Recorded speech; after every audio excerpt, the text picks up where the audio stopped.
देखिए, इस वीडियो में मैं आपको चाणक्य नीति के वो 10 श्लोक बताऊंगा जिसके अंदर आचार्य चाणक्य ने यह बताया है कि बात कैसे करना चाहिए। सबसे पहली चीज, किसी भी काम को अगर आपने करने की सोची है तो फिर आपको उस काम को कर देना चाहिए, बताना नहीं चाहिए कि मैं ये करने वाला हूं। क्योंकि बताने का सबसे बड़ा नुकसान यह होता है कि अगर कोई व्यक्ति चाहता है कि वो काम ना हो तो वो उसके अंदर अड़ंगा लगा देता है। इसका एक एग्जाम्पल समझ लीजिए, आपने मूवीज वगैरह देखी होंगी और उसके अंदर होता यह है कि हीरो की माँ या बाप या बहन या भाई ये विलेन के सामने जाकर बोल देते हैं कि रुक जाओ, मैं अभी के अभी इस बात की पुलिस में कंप्लेंट करूंगा। और विलेन क्या करता है? विलेन वो करता है जो कि उचित होता है। दूसरी चीज, अपने से ज्यादा ताकतवर व्यक्ति से विनम्रता पूर्वक, जो अपने से कमजोर हैं उन पर थोड़ा दबाव बनाकर, और जो अपने जितने ही ताकतवर हैं उनसे विनम्रता पूर्वक दबाव बनाकर बात करना चाहिए। इस चीज को भी समझिए कि सामने वाले ने चाहे कितना भी गलत क्यों ना करा हो, आप चाहे कितने भी गुस्से में क्यों ना हो, आपको कभी भी गलत शब्दों का प्रयोग नहीं करना है। आपको अपनी बात हमेशा तमीज से कहना है। इसका एक एग्जाम्पल समझ लीजिए। देखिए, बहुत सारे मोबाइल सर्विस प्रोवाइडर्स हैं, कभी इधर पैसे काट दिए, कभी उधर पैसे अटका दिए, और फिर आप जब फोन कर रहे हो या ईमेल कर रहे हो, आप एक बार भी गाली का प्रयोग कर दो और आप फिर पैसे निकलवा के बता देना, आप नहीं निकलवा पाओगे। पर तमीज से बात करने का मतलब यह नहीं होता कि सही बात भी ना की जाए। आप जब बात करो या ईमेल करो तो सबसे पहले तो पूरा सीन समझा दो, यह भी बता दो कि आप इस तरह से टाइम बेकार नहीं कर सकते। एक दो बार के बाद बोल दो कि भाई आपकी कंपनी जो है वो फ्रॉड है, चोर है आपकी कंपनी। और एक दो बार के बाद आप उनसे बोल दो कि भाई मैं आपका मामला जो है वो कंज्यूमर फोरम में रिपोर्ट कर रहा हूं, और साथ ही साथ आपको बोनस ये देता हूं कि जब तक जिंदा रहूंगा फ्री में आपकी मार्केटिंग करता रहूंगा कि इस कंपनी से कुछ भी सामान मत खरीदना, इस कंपनी में कस्टमर सर्विस है ही नहीं। देखिए, बहुत ज्यादा सीधा नहीं होना चाहिए, क्योंकि सीधे आदमी को हर आदमी नुकसान पहुंचा देता है। और भले ही आप चाहे सामने वाले को नुकसान नहीं पहुंचा सकते, आपकी बात ऐसी होना चाहिए, आपकी इमेज ऐसी होना चाहिए कि सामने वाले को यह लगे कि अगर मैंने इसको नुकसान पहुंचाने की कोशिश करी तो यह मुझे बहुत लंबा नुकसान दे देगा। यानी सामने वाला हमें नुकसान पहुंचाने में डरे, और इस डर में ही हमारी जीत है। अब देखिए, यह तो हुई बंदर घुड़की की बात। इंसान नुकसान से कम डरता है, नुकसान हो जाने के डर से ज्यादा डरता है। हम इस तरह से बात इसलिए कर रहे हैं, हम इस तरह की इमेज इसलिए क्रिएट कर रहे हैं ताकि सामने वाला हमें नुकसान पहुंचाने से डरे। पर अगर किसी के बारे में सोच लिया कि इसको तो नुकसान पहुंचाना है, तो उसको कभी भी मत बोलो कि मैं ये कर दूंगा या कि फिर मैं वो कर दूंगा।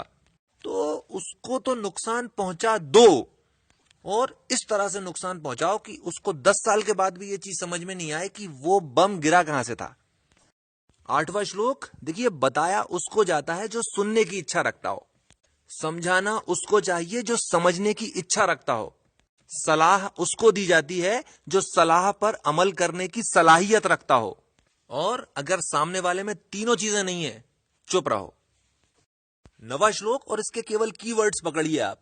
मूर्ख, दुष्ट और दुखी, ये 3 तरह के लोगों से हमेशा बचना चाहिए। देखिए, मूर्ख व्यक्ति की खासियत यह होती है कि वो ज्ञान पाकर और भी ज्यादा मूर्ख हो जाता है।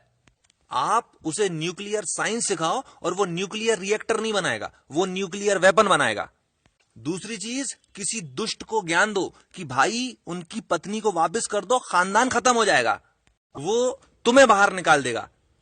और तीसरा बंदा वो जो हमेशा रोता ही रहता हो, इस बंदे से हमेशा दूरी बना के रखना चाहिए, वो तुम्हारी थिंकिंग भी अपने जैसी बना देगा।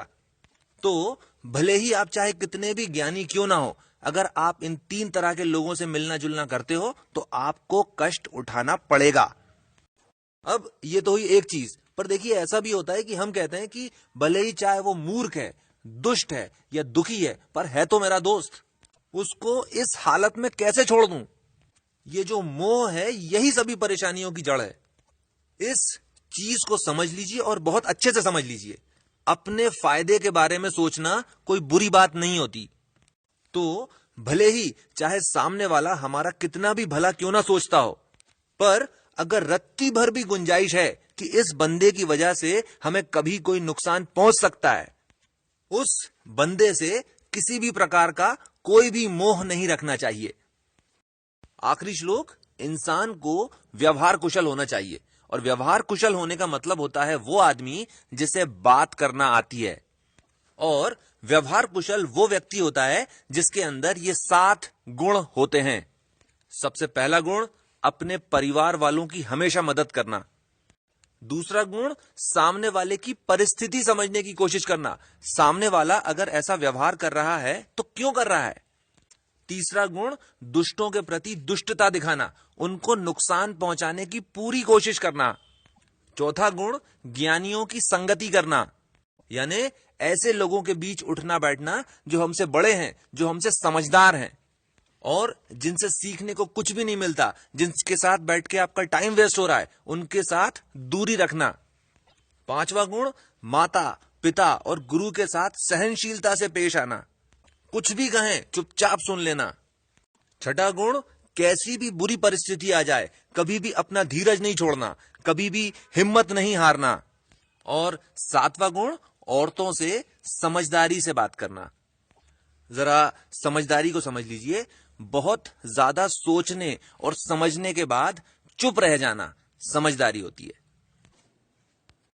इसके साथ मैं अपनी बात खत्म करता हूं। इस चैनल को सब्सक्राइब कर लीजिए ताकि इस चैनल पर जो भी वीडियो अपलोड हो आपके पास उसका नोटिफिकेशन पहुंच जाए। आपने मुझे इतना समय दिया, थैंक यू वेरी मच।